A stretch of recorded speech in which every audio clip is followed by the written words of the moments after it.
Hi TikTokers! In this video, mag-unbox tayo ng bagong Funko Pop ni Michael Jackson. Yung Thriller, napakaganda nito. Sobrang ganda. Excited na ako. Excited ako i-unbox nito. Kasi isa talaga to sa pinakamagandang Funko ni Michael Jackson. Hindi, lahat naman maganda eh. So, ito lang yung pinaka-iconic kasi Thriller. Unbox na natin. So ito siya, ayan. Tignan nyo naman oh. Diba? Oh, may base pa. Ayun oh. Sige, ano ba naman tong aso na to? Dito. So, ito, ayan o. Mahawakan yung cellphone. So, ganito na lang. Pinato ko na lang dyan sa ilalim. Wala akong card eh, pero card yung ginagamit dito. Ingatan na lang natin yung boss protector. Ayan siya. Yung pinaka-box niya, ayan o.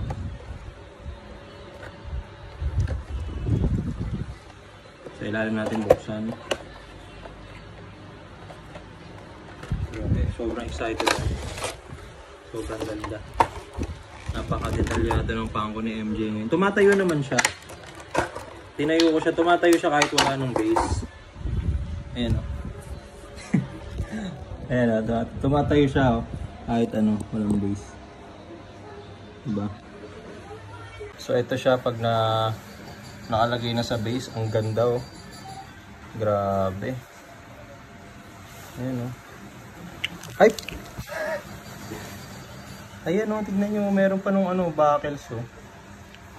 Hindi ko alam kung bakit may black dyan oh. Oh. Buckles yata yun ng jacket. O buckles ng belt. Pero alam ko walang belt si MJ dyan. Hindi ko alam bakit may black dyan sa bandang side na yan. Sumobra ata oh. Puno na tong side na to. Magbabawas tayo dito ng isa dyan.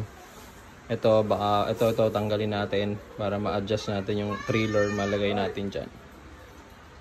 Kaya na siya sa glass cab na kasama ng iba pang other variants ng Funko ni Michael Jackson. Yan sila. So ayan yung Thriller na variant, napakaganda, sobrang detailed. Ito naman yung Hot Toys. Ayan. Ayan yung Hot Toys na Thriller. Zombie version. No, maganda sana kung may Chase edition na zombie naman to, no. Zombie. Ewan natin. Malay natin magkaroon, di ba?